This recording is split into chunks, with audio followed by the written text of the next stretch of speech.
The chandeliers in the grand ballroom of Busan's Emerald Hotel glittered like stars, but Lee Ji-won felt none of their warmth. Every flash of the cameras, every polite bow from investors was nothing more than noise in his ears. His body was failing him. The doctors called it a rare illness, a cruel disease that weakened him whenever human touch lingered too long. Handshakes left his skin burning, accidental brushes turned into searing pain, and yet his empire demanded presence, demanded strength. "Mr. Lee, are you unwell?" one board member whispered as Ji-won gripped the edge of the table, his knuckles white. He forced a smile. "I'm fine." But he wasn't. His vision blurred, his chest tightened, and the room tilted dangerously. That's when she appeared. Rose wasn't part of the glittering elite. She was there only by accident, having been hired by the hotel to assist with last-minute decorations. Her dark eyes widened as she saw the billionaire stumble, his hand knocking over a crystal glass. Without thinking, she rushed forward. "Careful!" she gasped, catching him before he collapsed. The moment her skin brushed his, silence. No burning, no pain. For the first time in years, Ji-won felt nothing but calm. His breathing steadied, his body obeyed him again. And in that instant, as he stared at the shy yet fierce girl holding him up, he realized the truth. Rose quickly stepped back, embarrassed by her own boldness. I'm sorry, sir," she stammered, brushing her palms against her skirt as though she'd committed a crime. But Ji-won didn't let his gaze waver. For years, every touch had been a curse. Yet hers had been salvation.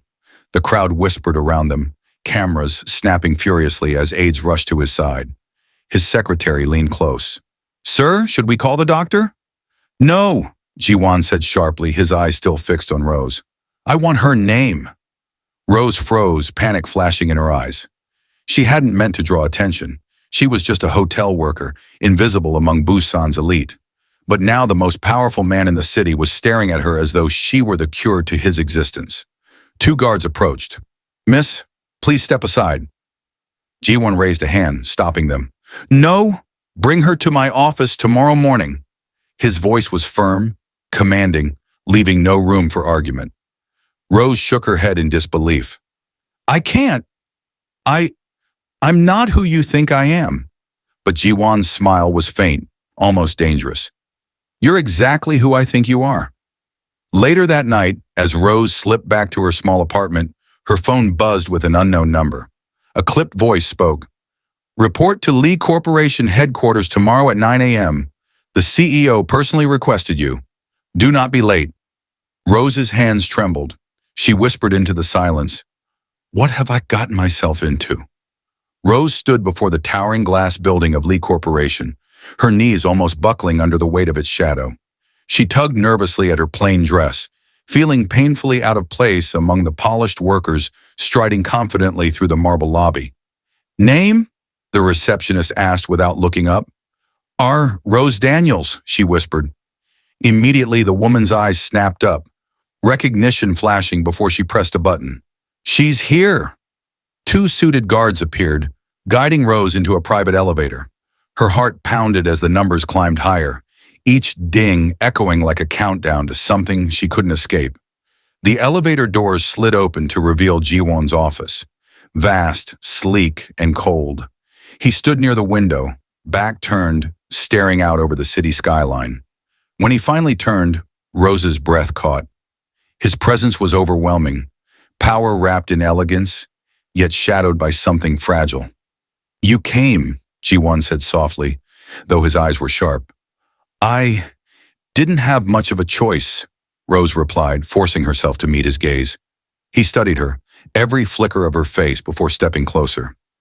"Last night, when you touched me, the pain I've carried for years disappeared.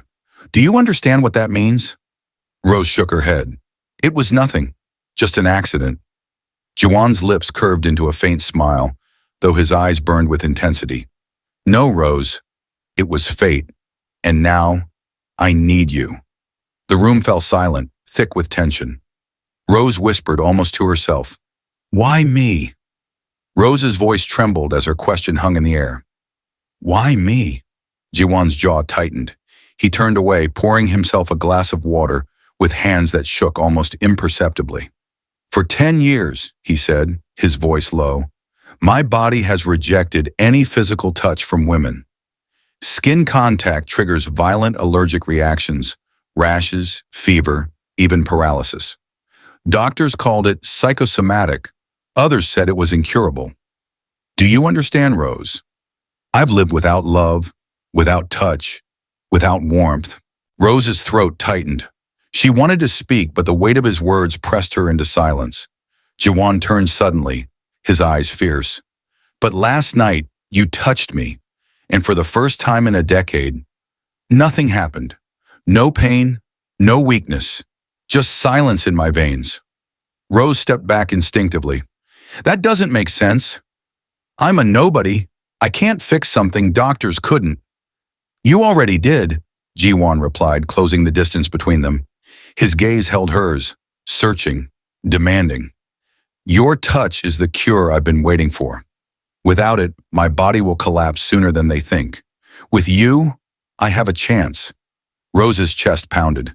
His words should have terrified her, but there was desperation in his voice, raw and human, that unsettled her more than his wealth or power ever could.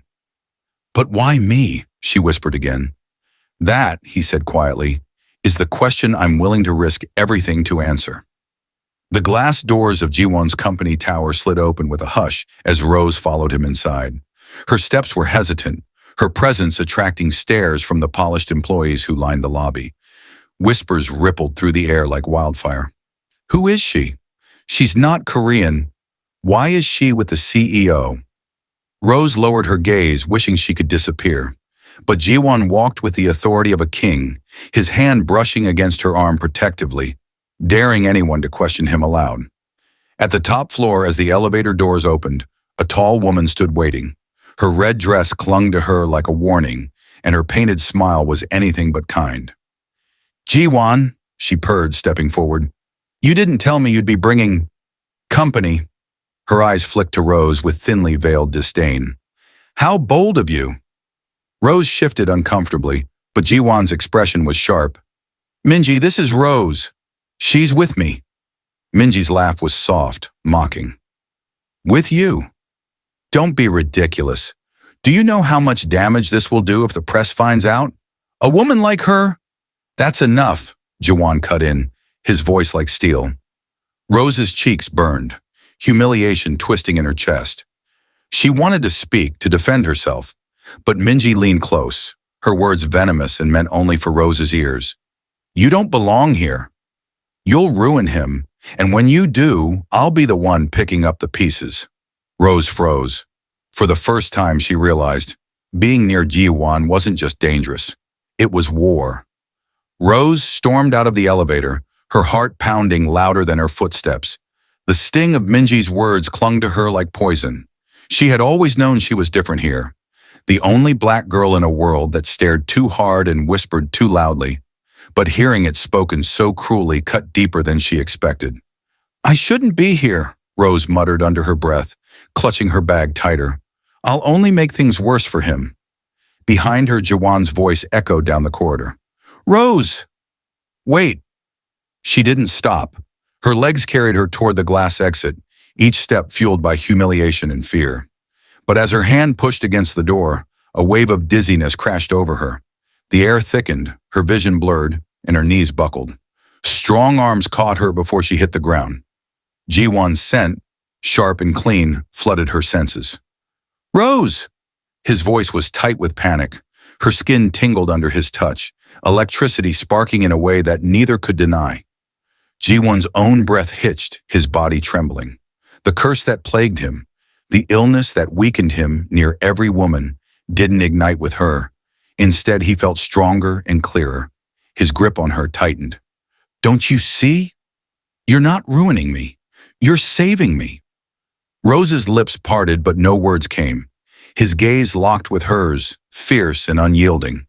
From the shadow of the corridor, Minji's perfectly manicured nails dug into her palm as she watched the scene unfold.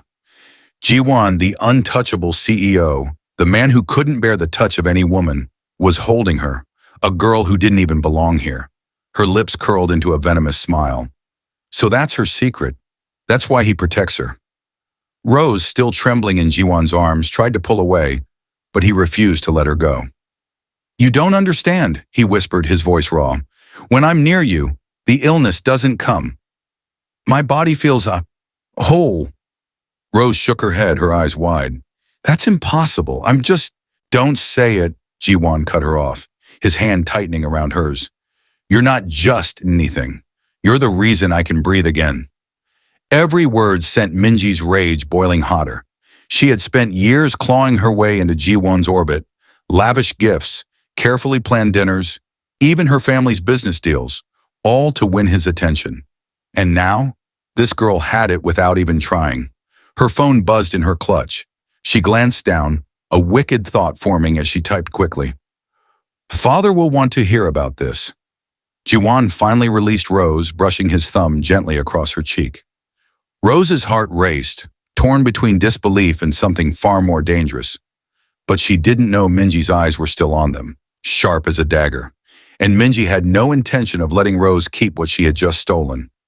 Rose arrived at Jiwon's office the next morning, only to find the atmosphere unusually heavy. Staff members avoided her gaze, whispering behind her back. She felt their stares cutting into her like blades, but she didn't understand why, until the elevator doors opened. Minji stepped out, elegant as always, holding a sleek folder in her hand. She smiled coldly at Rose before turning to Jiwon. Father has reviewed the board's proposal, she said smoothly. He agrees that Rose is unfit to stand beside you. Rose froze. Board's proposal. Her heart pounded.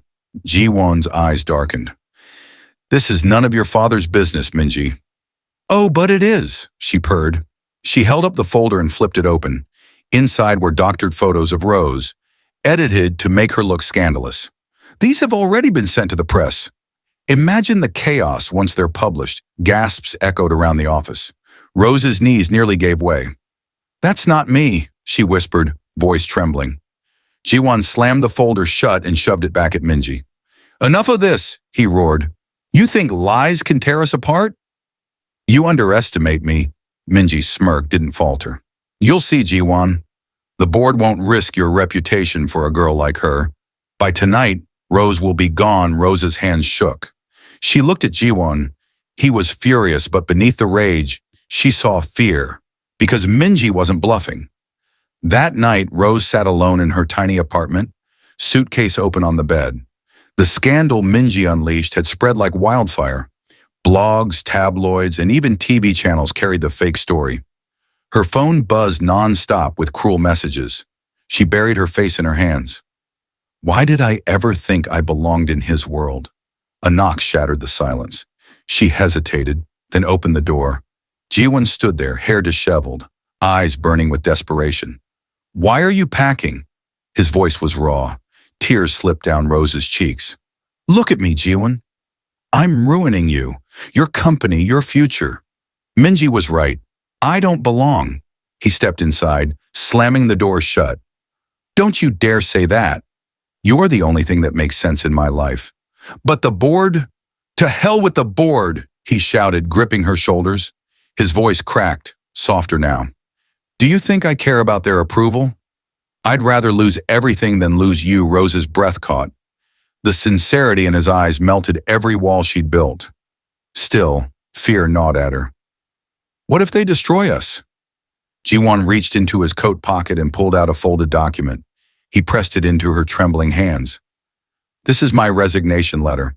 If they force me to choose between the company and you, then I choose you. Always Rose's heart thundered. For the first time she saw his power, his wealth, and his pride. None of it mattered without her. And suddenly she wasn't afraid anymore. The boardroom of Hwan Enterprises was colder than ever. The long mahogany table gleamed under the harsh lights, filled with old men in suits whispering like vultures. Rose stood near the door, her heart pounding, as Jiwon laid the resignation letter on the table. Gasps echoed. One board member barked, "You'd throw away generations of legacy for her." Jiwon's jaw tightened. For the woman I love, I'd give up everything. His voice carried such finality that even the whispers died. Chairman Park, his father, stared at him with icy silence. The weight of years of expectation pressed into the room. Finally, the old man rose. "You reckless boy," his father muttered. "Do you even know what you're saying?" "I know exactly what I'm saying." Jiwon's gaze didn't waver. "Without Rose, this company means nothing." Rose's chest tightened. She'd prepared herself for shame and rejection. But not for this. The chairman's eyes softened, almost imperceptibly. After a long pause, he sighed. "You remind me of your mother. She was stubborn too." He turned to the board. "Let the boy keep his love." "We'll survive," the board murmured, shocked, but no one dared oppose him. Jiwon crossed the room, taking Rose's hand firmly in his. "No more running," he whispered. Tears blurred her vision, but for the first time, they were tears of joy. Together, they stepped out of the boardroom free, united and unstoppable. For Rose, the shy black girl who thought she didn't belong, life had just begun. The moral lesson of this story is that true love is fearless. It chooses people over power, and when it does, everything else falls into place.